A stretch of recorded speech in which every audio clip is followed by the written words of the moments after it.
पहला जो pre history है हम लोगों का, है ना।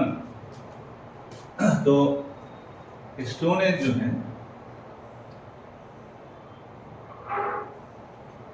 इतिहास में इसको पहला जो चैप्टर होता है हिस्ट्री में होता है स्टोन एज, है ना, सोर्सेज के बाद। तो स्टोन एज में पहला पीरियड होता है पैलियोलिथिक पीरियड।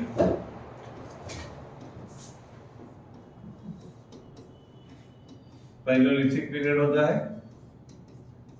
जिसको हिंदी में पूरा पाषाण काल बोलते हैं, है ना। फिर मेसोलिथिक पीरियड होता है,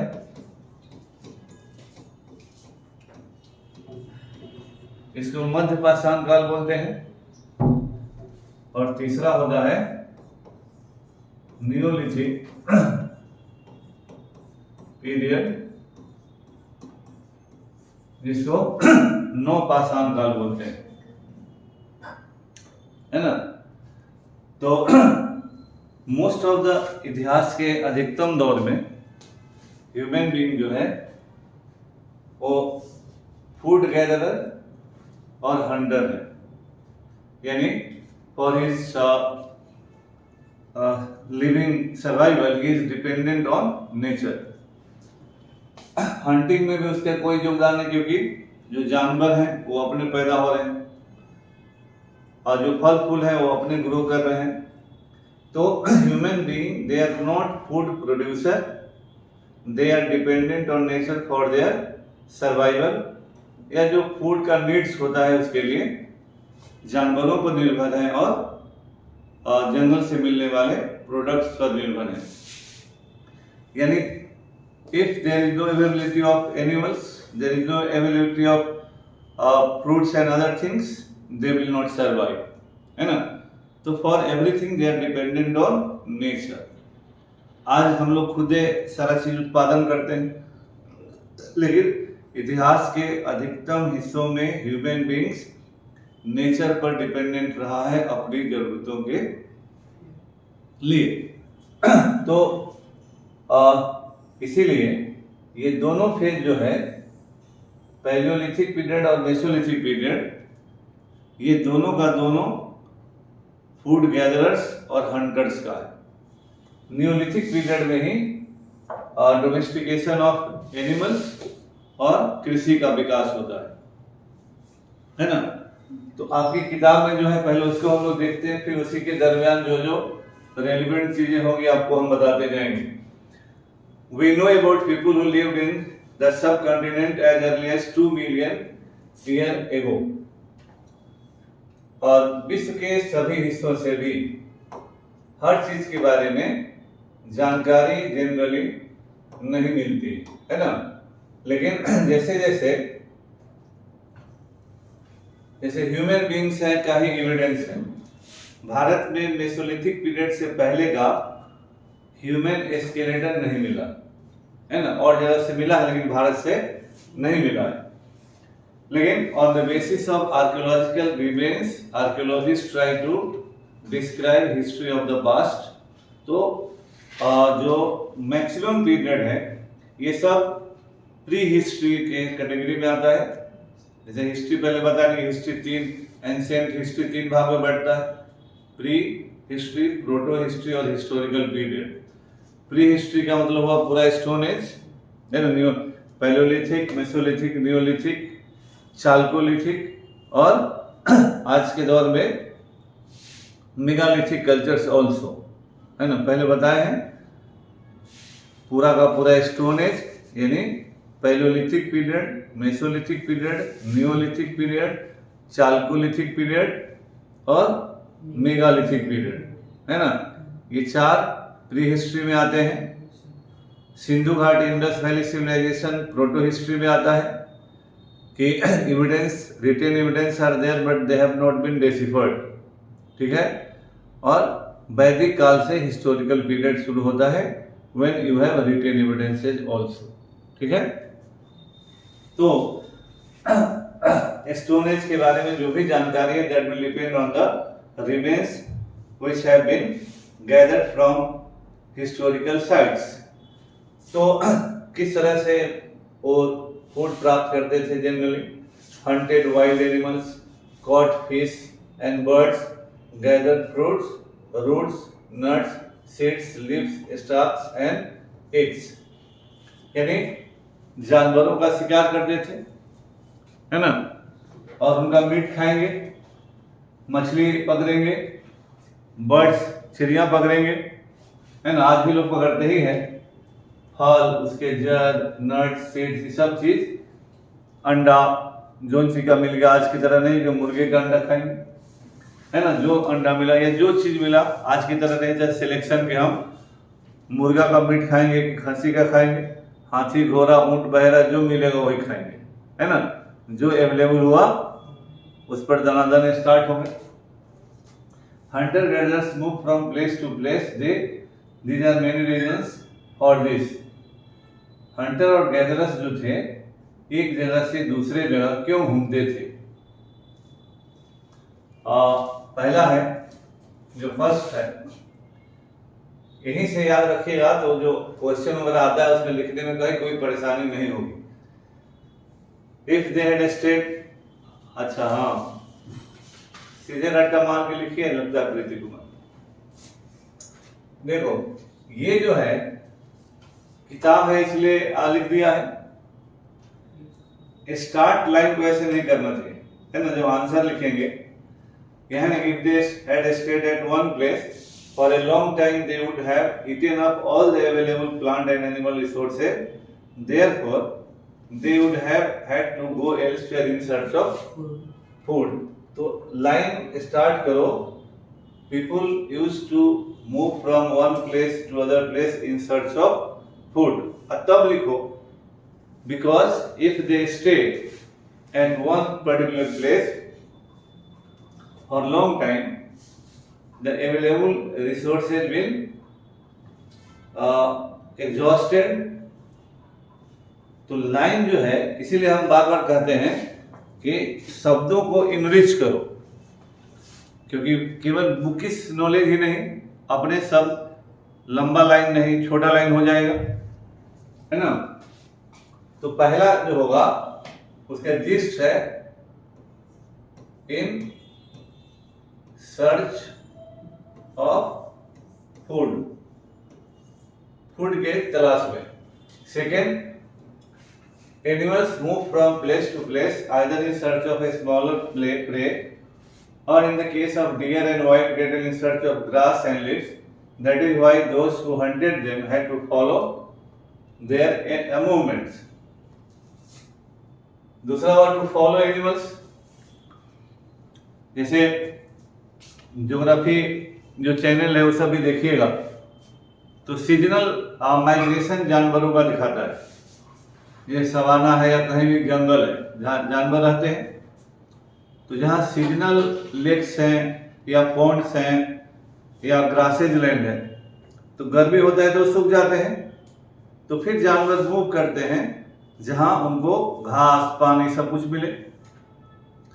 अब देखते हुए कि जो रास्ता होता है और यहाँ मान लीजिए नदी है, अब देखिए उन लोगों में कितना सेंस होता है कि जैसे इस नदी में घड़ियाल भी इसी रास्ते के आसपास रहेगा, उसको पता है कि इधर से जाएगा जानवर।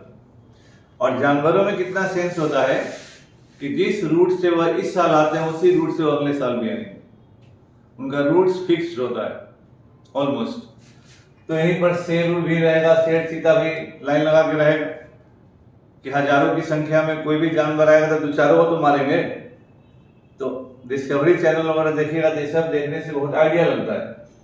अब जानवर इधर चला, अब जानवर आप खाते हैं और जंगल से जानवर गायब हो गया। जानवर भी इसलिए जा रहे हैं कि ग्रास लैंड और पेड़ वगैरह सूख गया है, पानी नहीं है, और आपके लिए भी तीनों चीज चाहिए, आपको जानवरों चाहिए, पानी भी चाहिए, जंगल भी चाहिए। तो स्वाभाविक है कि you will follow the migrating animals, wherever they will go you will follow the animals, है ना। और तीसरा जो है थर्ड अभी है कि जरूर सीजनल मूवमेंट होगा, जो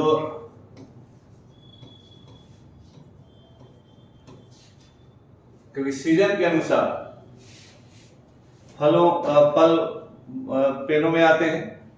आम का सीजन है तो आम आया तो आप आम भरपूर खाए, आम का सीजन खत्म हो गया तो उसका पत्ता तो नहीं खाइए। फिर you will move in those areas where trees are in next season trees are giving their fruits. तो अगले सीजन में आम के बाद जो मान लो अमरूद हुआ या कुछ और हुआ तो वैसे एरिया में यू विल मूव कि जहां से फिर आपको फल मिले। फोर्थ रीजन है वाटर, कि everything need water whether it is animals और प्लांट्स और ह्यूमन बीइंग। तो water is found in lakes, streams and rivers, while many rivers and lakes are perennial with water throughout the year, others are seasonal. People living on their banks would have had to go in search of water during the dry seasons. जैसे मान लीजिए कि आप लोग हम लोग बिहार वगैरह में रहते हैं जहाँ पेरेनियल रिवर्स है, गंगा जी में कम में पानी होगा लेकिन सालों भर पानी रहता है, या इसी तरह की नदियाँ हैं जो नॉर्थ इंडिया में है, लेकिन यही नदी जो साउथ इंडिया में है जहाँ एक कावेरी वाटर के लिए सब राज्य लड़ते रहते हैं। तो बरसात के सीजन में उसमें पानी आएगा और उसी को रिजर्वायर्स में रोक कर फिर कर्नाटका हो, तमिलनाडु हो, आंध्रा हो, थोड़ा बहुत पौंडीचेरी, बहुत सारे राज्य उसके लिए लड़ते रहते हैं, है ना, क्योंकि वहाँ सीजनल रिवर्स है, वहाँ सालों भर बहने वाली नदियाँ नहीं हैं जिसमें पानी रहे। तो वैसे इलाकों में जो लोग रहेंगे उन्हें पानी के लिए उन इलाकों में जाना पड़ेगा जहाँ पानी उपलब्ध है। तो ये आपको 4 ज़्यादा अच्छे कारण है। जैसे चैप्टर 1 में 6 कारण हम लोग देखे, वेंडर्स है, रिलीजियस है, ट्रेड है, वो सब मिला जुला के हुआ। तो ये सब चीजों को याद रखना है। Archaeologists have found some of things hunter-gatherers made and used. It is likely that people made and used tools of stone, wood and bone, of which stone tools have survived best. अब जो आदमी जो है जब चीजों को आपको शिकार ही करना है, जानवर ही मारना है, तो आपको टूल्स चाहिए। तो आप स्टोन का टूल कॉमन हो, फिर लोगों ने आगे चलकर बोन टूल्स का इस्तेमाल किया, है ना। तो स्टोन के टूल बनाएंगे, बोन्स के टूल बनाएंगे और वुडन टूल बनाएंगे। ये 3 चीज औजारों के निर्माण में उपयोग में लाया जाएगा। यहां पर आप देखिए जिस तरह से लोग टूल्स बनाते थे, इसको हम बताते हैं। Some of these tools were used to cut meat and bone, scrape bark from trees and hides animal skin, chop fruits and roots. Some may have been attached to handles of bone or wood to make spears and arrows for hunting. Other tools were used to chop wood, which was used as firewood. Wood was also used to make huts and tools. जितने भी tools बने हैं जानवरों को मारने के लिए, जानवरों को काटने के लिए, फ्रूट्स को काटने के लिए, फ्रूट्स को तोड़ने के लिए, है ना। और शुरुआत में जो टूल्स बने वो हाथ से ही इस्तेमाल होते थे। तो हाथ से इस्तेमाल करने वाले टूल्स का इफेक्टिविटी घट जाता है। जैसे आप कुदाल, अभी का कुदाल देखते हैं, कुल्हाड़ी देखते हैं, तो कुल्हाड़ी में हैंडल लगा हुआ है। अब लोहा है आज के जमाने में, तो उसमें लकड़ी का हैंडल लगा है कुदाल में, या और भी इस तरह के भाला है, तो पूरा भाला तो लोहे का नहीं होता है, ऊपर भाला है, नीचे लकड़ी है तो हम लोग दूर तक मार देते हैं। लेकिन शुरुआत के जमाने में केवल और केवल पत्थर के टूल्स थे, और पत्थर से ही पत्थर के टूल्स बनाए जाते थे। उस समय मेटल नहीं है कि पत्थर के टूल्स कोई बहुत शार्प बनेंगे, लेकिन जो भी टूल जैसे बने और आज के किसी भी औजार से मिलते जुलते हैं तो उनको वही नाम दे दिया जाता है। जैसे अगर द्विधारी है तो ब्लेड कर दिया गया, है ना। इसी तरह से अगर कोई कुल्हाड़ी की तरह है तो हैंड एक्स कर दिया गया, कुदाल की तरह तो स्पेड कर दिया गया। आगे चलकर और भी जो औजार बनेंगे तो आज के औजारों से मिलते जुलते शेप में जो भी औजार है उसका नामकरण उसी के आधार पर हो जाता था। तो उस जमाने में यही रीति रिवाज चलता था, और लकड़ी का भी प्रयोग आगे होकर चलने लगा।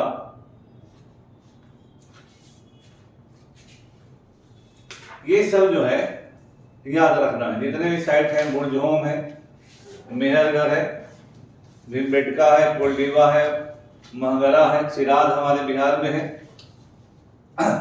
दाजोली हेडिंग है नॉर्थ ईस्ट में, या मुंबई इनाम गांव, हंसगी, करनूल का केव्स, ब्रह्मगिरी, पय्यमपल्ली आदि, चंद्रलूर, हल्लूर, ये सब जिससे भी जो रेड से है वो पैलेलिथिक साइट है। तो अर्लीस्ट साइट में ये हुआ पैलेलिथिक है ना। न्यूलिथिक साइट मेहरगढ़ है। मेहरगढ़ में ही भारत में अर्लीस्ट फूड ग्रेन प्रोडक्शन का प्रमाण है, या एग्रीकल्चर का अर्लीस्ट प्रमाण मेहरगढ़ से। तो ये सब जो है हल्लूर, पय्यमपल्ली, बिहार में चिराद, कोल्डीवा, मंगरा, दाजोली हेडिंग, ये सब न्यूलिथिक साइट है। मेगालिथिक साइट जो है आदि, चल्लूर और ब्रह्मगिरी, तो मेगालिथिक साइट का मतलब होता है कि इतिहास के उस दौर के साइट्स जहां मृतकों के दफनाने के स्थान पर मेगा यानी बड़े बड़े पत्थर खड़े किए जाते थे, है ना। तभी पत्थरों के खड़े किए जाने से आपको इस बात का आइडिया हो कि somebody has been buried there। जैसे आज समाधि स्थल होता है, स्मारक स्थल होता है, तो this type of sense also prevailed in the ancient period to the earliest people, and they used to erect big stones, mega stones on their burials। That is why that culture is known as megalithic cultures, है ना। This type of cultures have been found all over the world।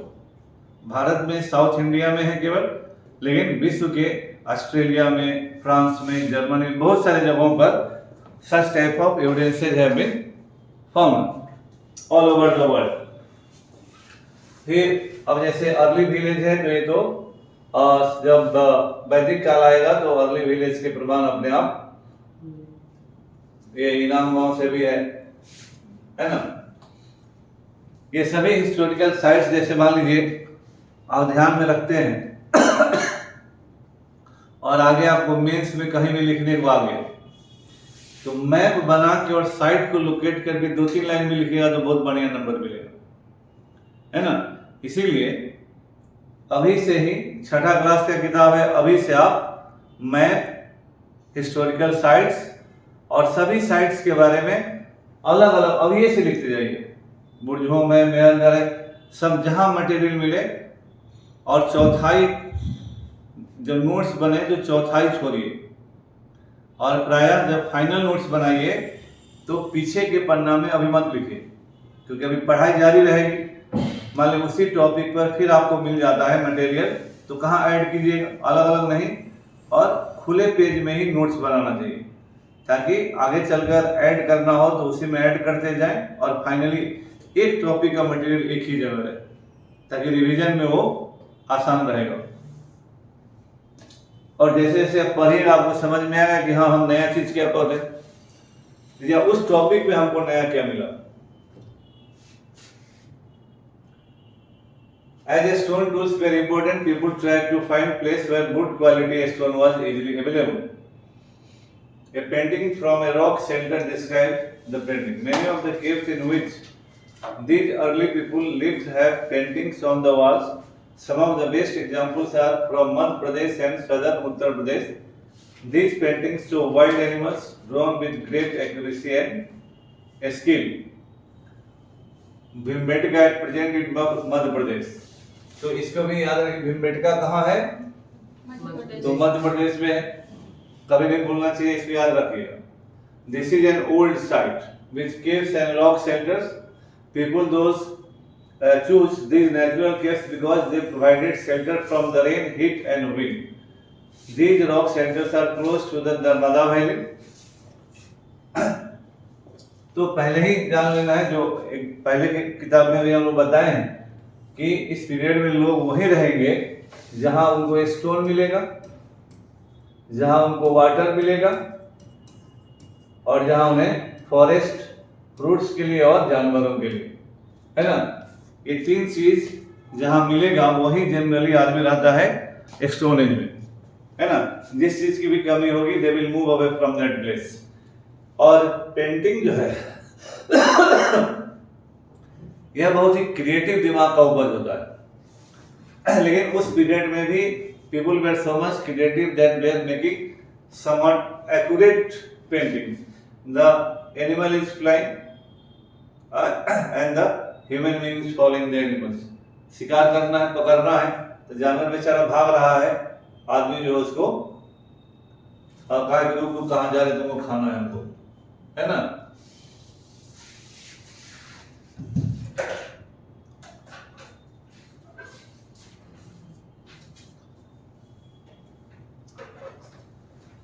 अभी से ही site का definition याद रखिए,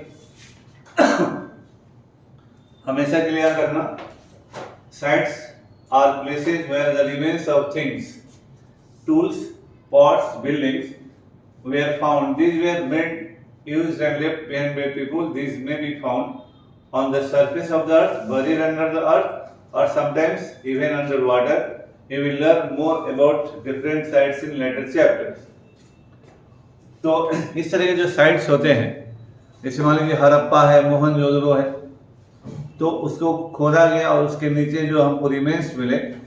और अभी हम लोगों ने पढ़ा कि आर्कियोलॉजिस्ट का क्या मतलब होता है, वो खोजते हैं और on the basis of the remains they try to reconstruct the history of the period with the help of the historians.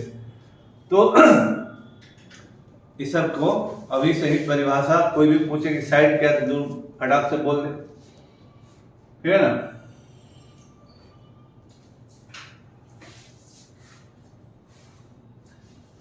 Archaeologists have given lengthy names for the time that we are studying. They call the earliest period as Paleolithic.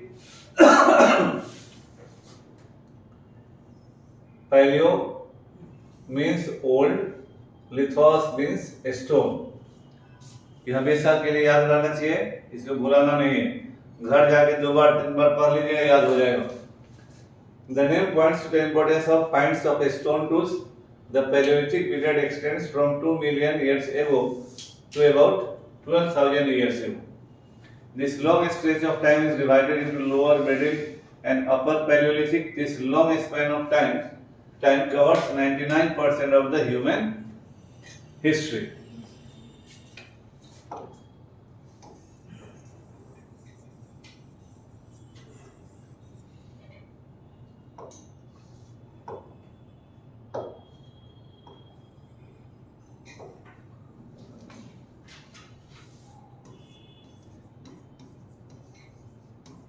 देखिए Palaeolithic जो period है इसको 3 भाग में बांटते हैं। एक है, मान लीजिए इन्हीं के अनुसार अगर हम देते हैं, पहला लोअर पैलियोलिथिक पीरियड, तो मान लीजिए इसमें 2 मिलियन दिया हुआ है। ऐसे जनरली हम लोग पढ़ाते हैं 2.5 मिलियन ईयर एगो, है ना, से 1 मिलियन ईयर एगो है लोअर पैलियोलिथिक पीरियड, है ना। इस पीरियड में जो संसार में मानव की जिस प्रजाति को पाया गया है उसको बोलते हैं होमिनिड्स। होमिनिड्स यानी मानव सम प्राणी।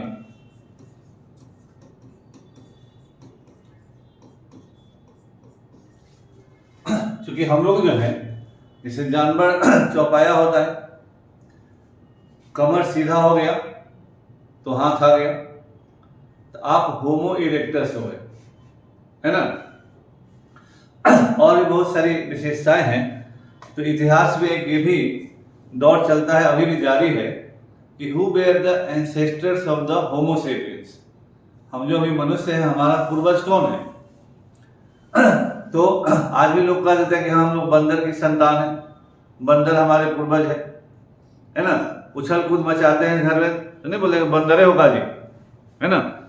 और इधर उधर कुछ होता है तो बोलते हैं कि आदमी बंदर की औलाद है। This type of generalisations are made on the basis of many scientific researches.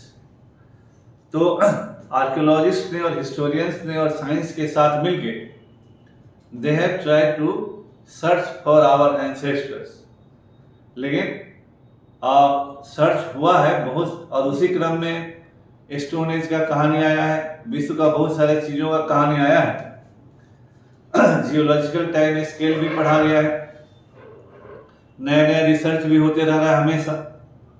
तो उसी में अर्लीस्ट जो मानव से मिलता जुलता है उसको कहा गया है होमिनिड्स, है ना, मानव सम प्राणी। वह मानव पूरी तरह तो नहीं है, लेकिन मानव जैसा प्राणी है, खड़ा होकर चलता है, इरेक्ट है, और मस्त चाल में चलता है धीरे धीरे, और उसका जो रिफ्लेक्स है बहुत कमजोर है। वो देख रहा है कि सामने दीवार है, लड़ेगा तब फिर घूमेगा, है ना, घूमेगा जरूर जब लड़ेगा तब। तो वही सब गुण आदमी में थोड़ा नहीं बोलते हम कि आदमी सब थेथर टाइप का होता है, तो होमिनिड्स का थोड़ा थोड़ा जेनेटिक क्वालिटी रह गया होगा, चलो थेथर करता है आदमी। दूसरा जो है मिडिल पैलियोलिथिक है। Middle Palaeolithic period 1 million year ago से 40,000 इसको बोला जाता है। इस समय जो मानव समुदाय प्रिंसिपल रहा उसको निएंडरथल कहा जाता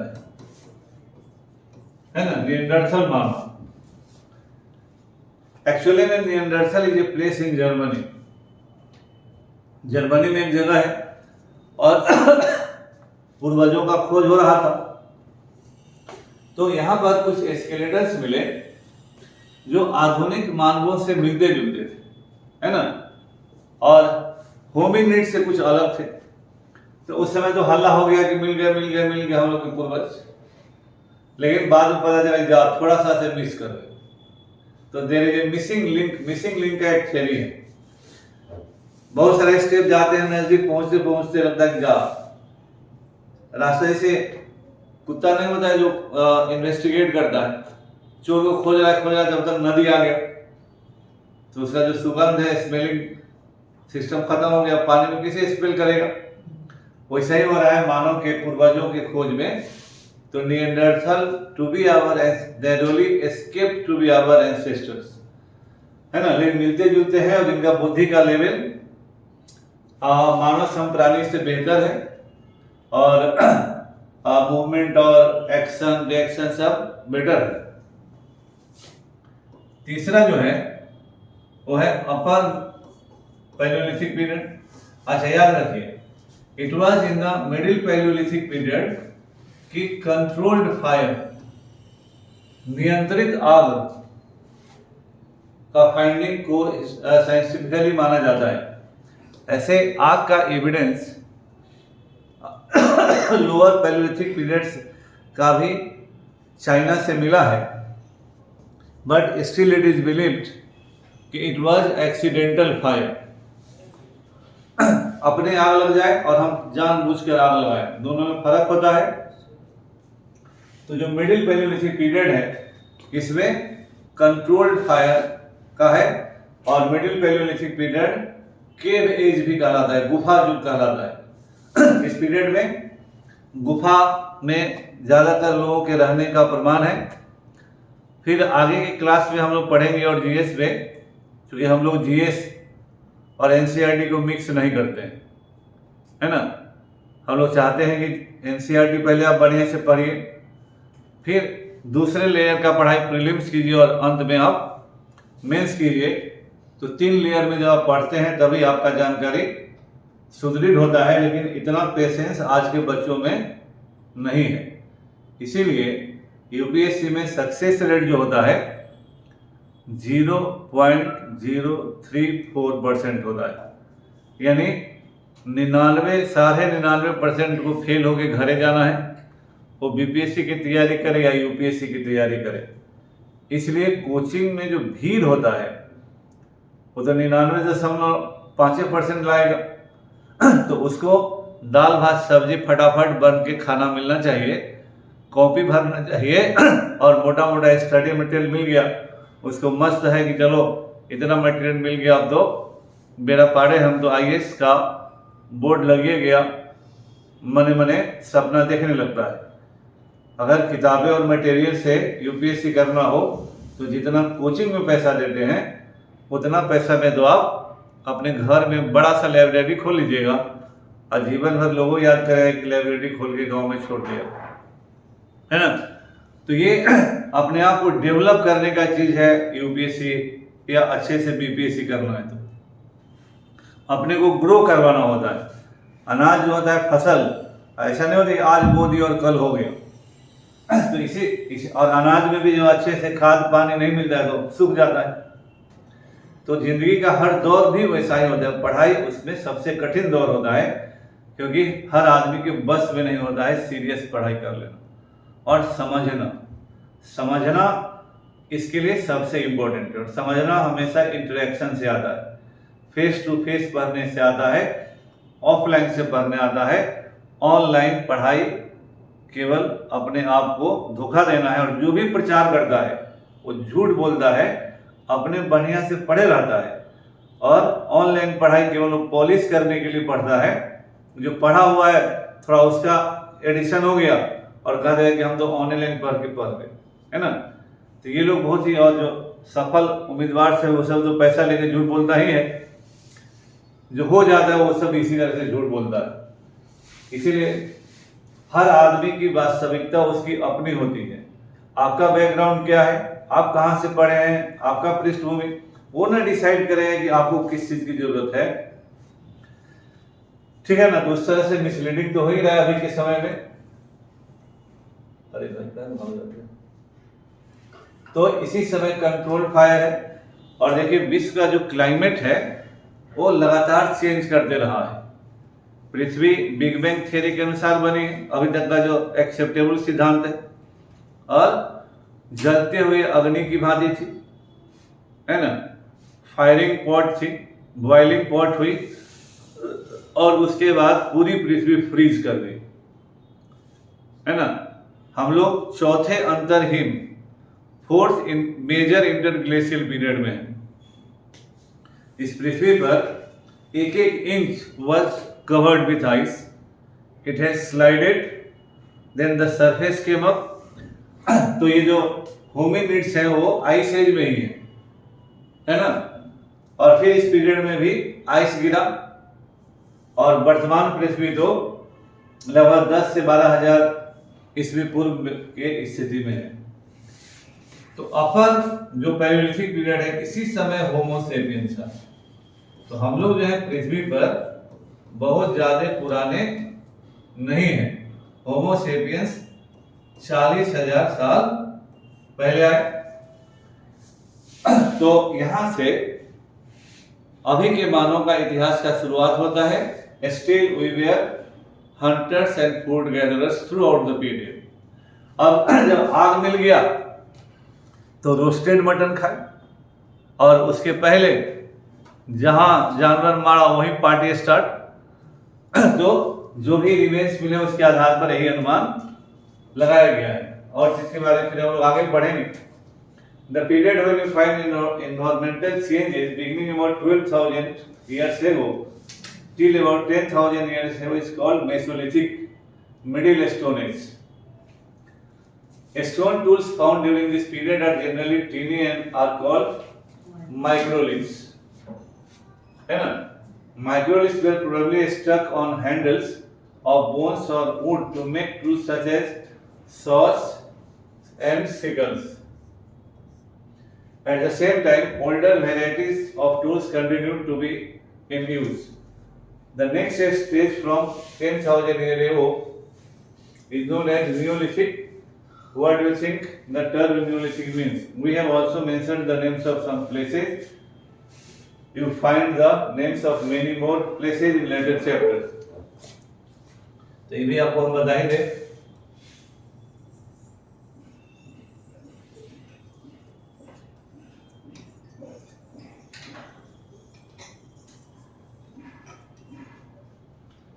देखिए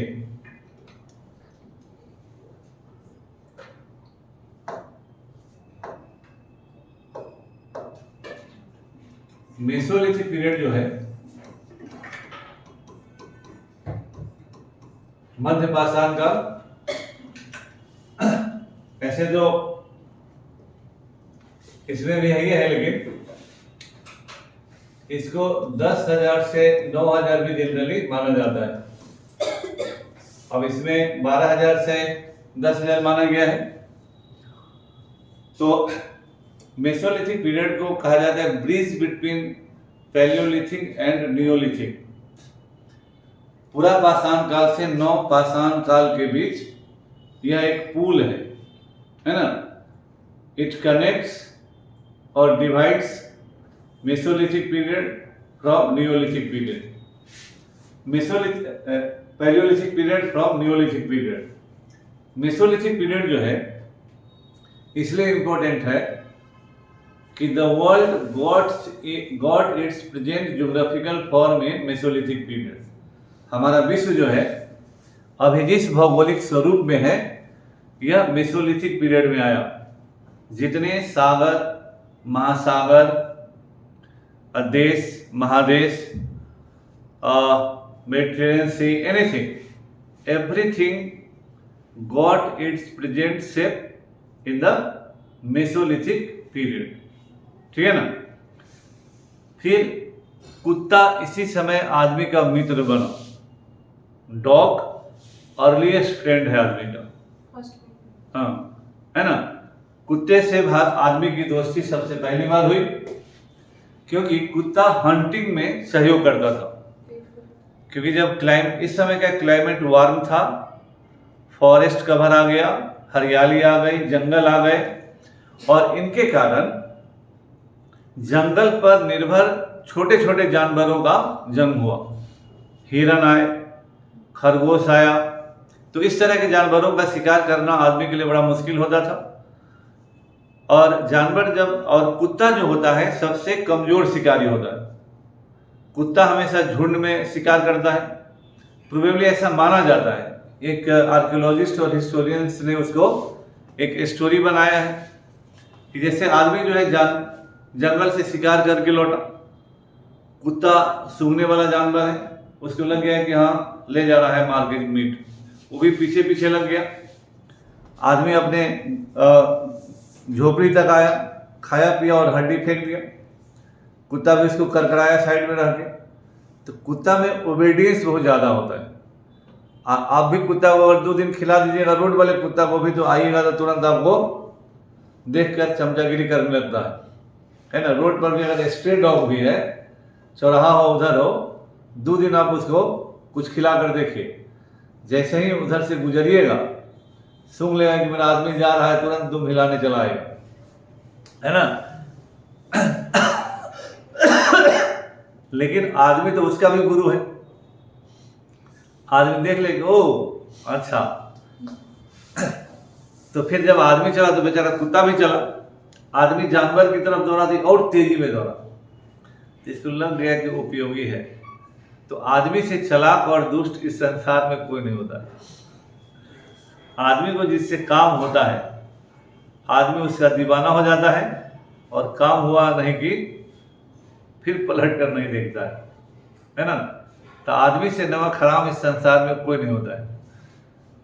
आदमी ने कुत्ता को टेप लिया और छोटे जो बड़े जानवर, जो दौड़ने वाले जानवर थे, उनके पीछे दौड़ा के शिकार करने में कुत्ता सहयोगी हो गया।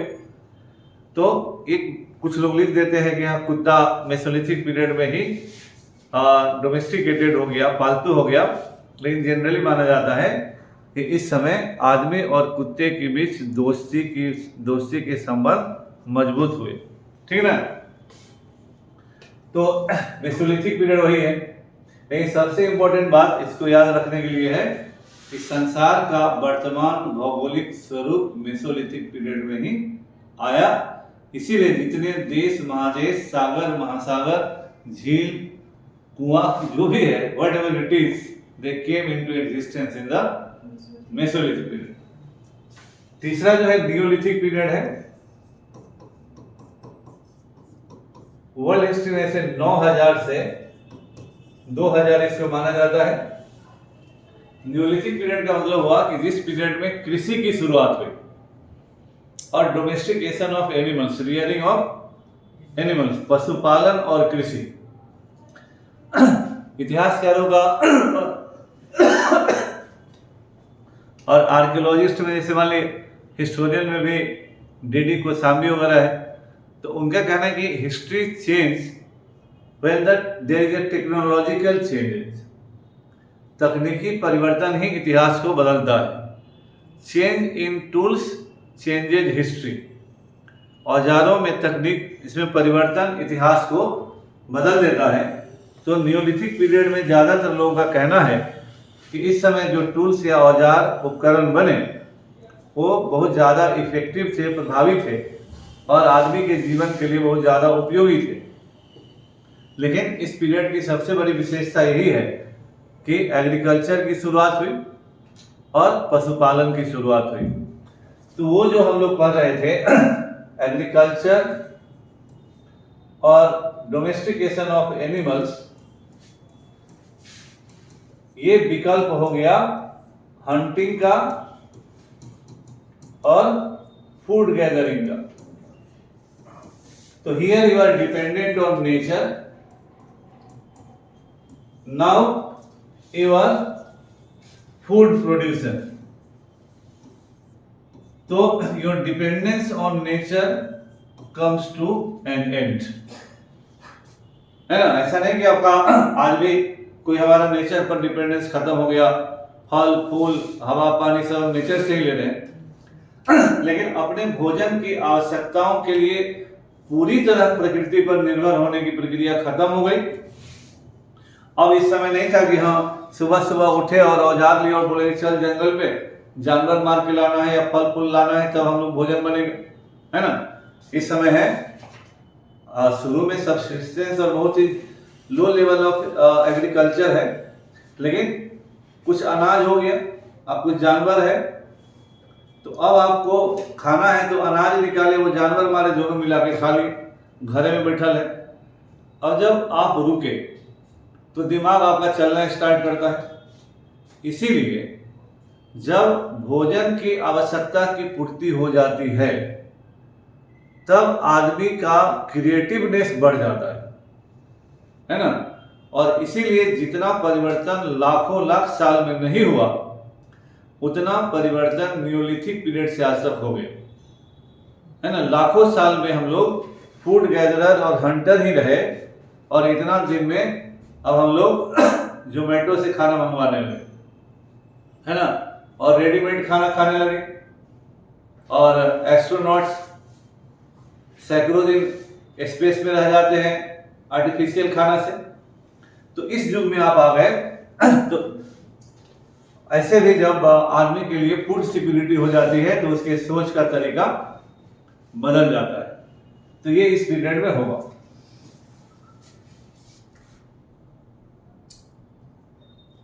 यहाँ भी वही तरह की मेसोलिथिक पीरियड में 12,000 years ago there were major changes in climate of the world with a shift of relatively warm condition in many areas. This led to development of grasslands This in turn increase the number of deer, antelopes, goats, sheep, cattle, animals that survived on grass.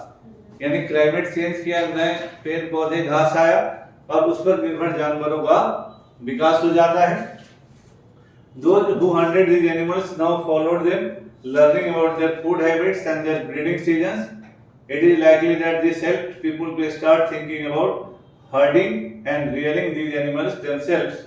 Fishing also became important. तो ये सब जानवर जब move करते थे एक जगह से दूसरे जगह, तो ह्यूमन बींग्स भी अंदाजा लगाए कि कब ये मूव करता है, ये मूव किया उसके पीछे पीछे ये भी मूव कर जाते थे.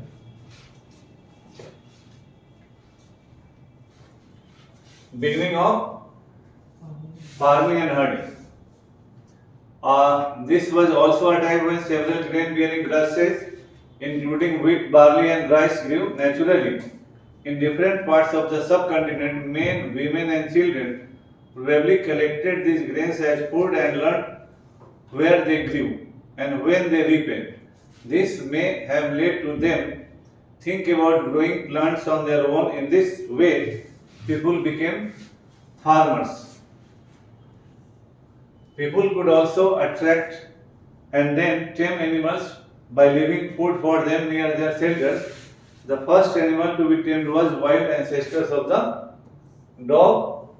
Later, people encouraged animals that were relatively gentle come near camps where they lived. These animals such as sheep, goat, cattle, and also pig lived in herds, and most of them ate grass. Often people protected these animals from attacks by other wild animals. This is how they became herders. तो खेती करना कैसे शुरू हुआ? जिन फल फूल को लोग जंगलों से लाते थे, तो ऐसा माना जाता है कि एग्रीकल्चर के शुरुआत का श्रेय महिलाओं को है. जैसे पुरुष जंगल से फल फूल लाए, महिला उसको खाने योग्य बनाई. उन फल फूल में जो सर गल गया या खाने योग्य नहीं था, महिलाओं ने पिछवाड़े फेंक दिया. कुछ दिन के बाद देखा कि वो तो जैसा फेंके थे वैसा ही उसमें जम गया या फल आ गया. कभी एक्सीडेंटल लगा हो, बार बार हुआ, तो किसी न किसी का ध्यान गया होगा कि जैसा चीज फल फूल या अनाज हम जंगल से लाते हैं, वो अगर इधर फेंक दे रहे तो वो जम जा रहा है, उग जा रहा है. तो certain people started doing it intentionally. जानबूझकर मिट्टी उठाया और अनाज को या फल हो फूल हो डाल दिया. After some time he saw कि similar type of growth is there, और उसमें फल फूल आ गया. अब यहीं से अपने से उपजाने का एक सोच मनुष्य में आया हुआ है ना. और यहां से कृषि की शुरुआत हुई. किस सीजन में हम बोएंगे, किस सीजन में वह पकेगा, यह भी जानने में समय लगा होगा. आज हम कहते कि ये धान का सीजन है, ये गेहूं का सीजन है, लेकिन मनुष्य ने इसे बहुत लंबे दौर के बाद समझा होगा, क्योंकि जितने भी ग्रेन्स हैं या फ्रूट्स हैं, they all were in first wild status, जंगली थे. जब हम उसको अपने अनुसार बोएंगे तो डोमेस्टिकेटेड हुआ, है ना. जानवर जब अनहिंड्रेड है, खुले में घूम रहा है, जंगली है. जब हम अपने अनुसार उसको घर में रखे तभी वो डोमेस्टिकेटेड हुआ. तो उसी तरह से जानवरों का डोमेस्टिकेशन शुरू हुआ. अब इसमें भी है शरीफ आदमी माना गया. जो भी जानवर सीधे साधे थे वो बेचारे नजदीक आए और आदमी उनको काट कर खा गए. दूसरे शेर से, भालू से, दूसरे जानवरों से बचाया. बेचारों को लगा उन जानवरों को कि आदमी तो हमको बचा रहा है, बड़ा शरीफ है, उसको क्या पता है कि अगला दिन नहीं हमको खा जाएगा. तो भेड़, बकरी, सुअर ये सब नजदीक आते गए, लोग अपने पास रखते गए और एक एक को काट कर खाते गए। तो अब जंगल में जाकर शिकार करने की जरूरत खत्म हो जाएगी जब जानवर हम पालने लगेंगे और अनाज उगाने